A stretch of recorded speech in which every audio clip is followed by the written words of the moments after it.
1. Explain the steps to create a React application and print Hello World. Answer: following steps to create a React application. Step 1. Install Node before installing React. Ensure that Node is installed on your computer. You can download it from Node.js. Step 2.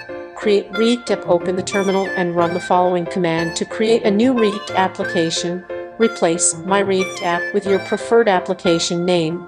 Exit Create React app, My React app. Step 3. Navigate to the application folder. Move to the newly created application folder.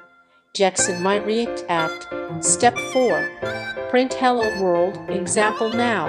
Open the circapis file and replace its content with the following. Gex import React from React. Function app.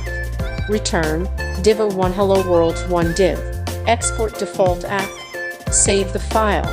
Step 5. Run the application in the terminal. Run the following command to start the development server. Gex ever start. This will open your new React application in a web browser, and you should see Hello World displayed on the web page.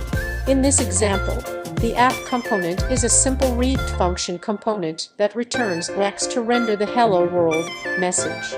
The start command is used to run the application and launch a development server.